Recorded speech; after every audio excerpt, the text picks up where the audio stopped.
बिस्मिल्लाहिर्रहमानिर्रहीम। अस्सलाम वालेकुम नाजरीन, आपको एक दफ़ा फिर अपने इस यूट्यूब चैनल पर खुशामदीद कहता हूँ। नाजरीन, इस वीडियो में हम डिस्कस करेंगे जनरल नए जो आर्मी चीफ बने हैं जनरल आसिम मुनीर के बारे में। उनकी तकर्री से पहले ये डिस्कशन हो रही थी कि नए आर्मी चीफ के साथ बड़ी उम्मीदें थी लोगों की, और लोगों को लग रहा था कि हालात चेंज होंगे, और लोगों को ये भी लग रहा था कि बड़ी तब्दीलियाँ जो हैं वो बड़ी तब्दीलियाँ रोनमा होंगी। लेकिन हम यही कह रहे थे कि अगर आर्मी चीफ ने अपनी फ़ौज का मोराल हाई करना है, अगर आवाम के साथ फ़ौज की मोहब्बत वापस लानी है, तो सिर्फ एक काम कर दें। कोई ज़्यादा उनको तगोदो करने की ज़रूरत नहीं है, कोई ज़्यादा उनको ये नहीं है कि वो इमरान खान को दोबारा सीट पे बैठा दें तो उनका मोराल हाई हो जाएगा।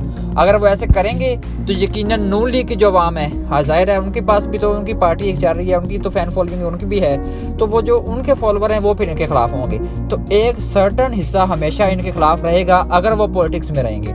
तो हम लोगों ने शुरू से यही कहा कि अगर आर्मी के साथ मोहब्बत आवाम की बरकरार रखनी है और इसका मोराल हाई करना है, फ़ौज के अपने अंदर बगावत होना शुरू हो गई थी। अगर फ़ौज को अपने आर्मी चीफ के साथ एक ही लाइन पर, एक ही डायरेक्शन पर चलाना है, तो नए चीफ ऑफ आर्मी स्टाफ को सिर्फ एक काम करना होगा कि वो अपनी जो मुदाखलत है वो सियासत में बंद कर दें, बिल्कुल बंद कर दें। उनको पता ही ना हो कि जी मैं सियासत में भी कुछ हो रहा है कि नहीं। और हम लोगों ने देखा कि जब उन्होंने अपना चार्ज संभाला और तब से लेकर अब तक उनका कोई ऐसा बड़ा बयान नहीं आया, और इसकी कई वजूहात हो सकती हैं। एक तो ये कि इस्लामिक पहलू से ज़्यादा जाने जाते हैं, हाफिज़ कुरान हैं और सैयद हैं। ये दो चीज़ें जो हैं वो बड़ा असर रखती हैं कि जब जो आपका दायरा इख्तियार है और जो आपका दिल जिस पे मुतमिन नहीं है और जो आपको लग रहा है कि गलत है तो वो आप ना करें। जो मसला, अगर मैं मुसलमान हूँ, पक्का हाफिज़ हूँ, तो मैं कहूँगा कि यार कोई चीज़ अगर गलत हो रही है तो यार उसको मैं क्यों उसके अंदर इन्वॉल्वमेंट लूँ अपनी। तो ये चीज़ें मैटर करती हैं। और फिर हमने देखा कि बहुत बड़ी तब्दीली तो रोडमा नहीं हुई। लोग कह रहे थे कि शायद हो सकता है कि ये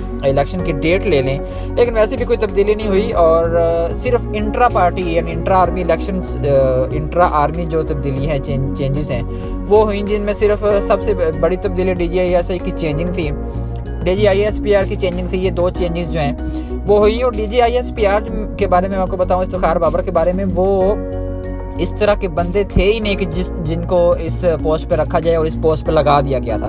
वो है बैटलफील्ड में उतरने वाले आदमी, वो हैं जंग लड़ने वाले, वो हैं यानी हर वक्त फील्ड में रहने वाले, और गोलियां और वेपन्स और आर्मी फ्रंट लाइन और इस तरह की चीज़ें हैं। वो उनको मीडिया आपने दे दिया है, उनको आपने पब्लिक रिलेशन दे दिया, तो वो थोड़ा सा मिसमैनेज, यानी अब हर बंदे का अपना माइंड है, हमको जो लगा हमने वो बताया।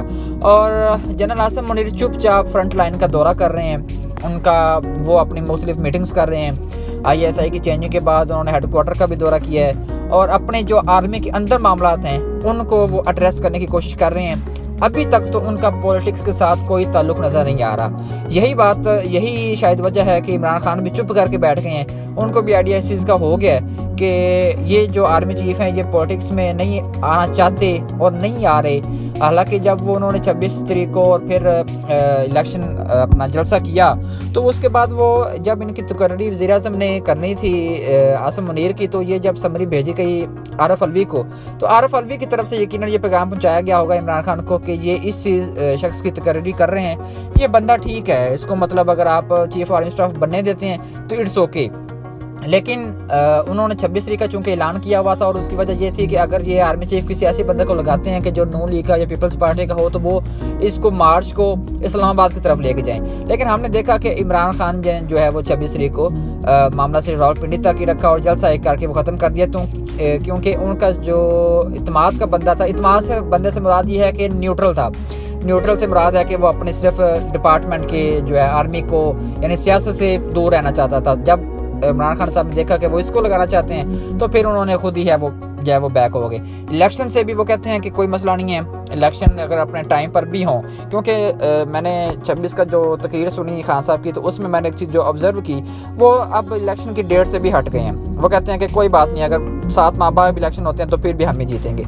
ये उसका जो है वो एक, और मैं आपको फिर बता रहा हूँ कि अगर इमरान खान ये सारे फ़ायदा उठाएंगे अगर सियासत में आर्मी इन्वॉल्व होती है दोबारा, उसका नुकसान क्या होगा? आर्मी को अपना नुकसान होगा। आर्मी किसी का फ़ायदा करने के लिए जो है वो कोई अमल करेगी, अगर उसने किया उसमें नुकसान आर्मी का ये होगा जो कि पहले हुआ कि आवाम के साथ उनकी मोहब्बत ख़त्म होगी। अभी चुपचाप अपने 3 साल 4 साल जितना भी उनका टेन्योर है, अगर एक्सटेंशन नहीं मिलती तो वो गुजारें, और गुजारने के बाद वो पास आउट हों, अगला बंदा आए पास आउट हो, इस तरीके से निज़ाम को चलाएं। ये निज़ाम जो है वो जो डेमोक्रेटिक पार्टी है, जो पार्लियामान है, उसके अंदर अभी भी इतनी ताकत, इतनी वुसअत है कि वो इस मुल्क के निज़ाम को, सिस्टम को चला सकता है, इस मुल्क को अपने पैरों पर खड़ा कर सकता है। ऐसा नहीं है कि जब आपकी आर्मी ही है जो आपके मुल्क को लेकर चल रही है। तो आर्मी को अभी भी हमारा यही मशवरा है कि वो अपने आप को दूर रखे इस काम से। उसका जो काम है वो डिफेंस पे तवज्जो दे, वो फ्रंट लाइन पे तवज्जो दे, वो LOC पे तवज्जो दे, उसके अपने जो इंटरनल मामलात हैं उस पे तवज्जो दे, उसके रिलेटेड जो एक्सटर्नल मामलात हैं उस पे तवज्जो दे। सियासतदानों को ही करने दें। मज़ीद इस तरह इन्फॉर्मेटिव वीडियो जानने के लिए हमारे चैनल को सब्सक्राइब करें, बेल के आइकन को लाजमी क्लिक करें ताकि इसी तरह की मज़ीद इंटरेस्टिंग वीडियोज़ आपको बर वक्त मिल सकें। शुक्रिया।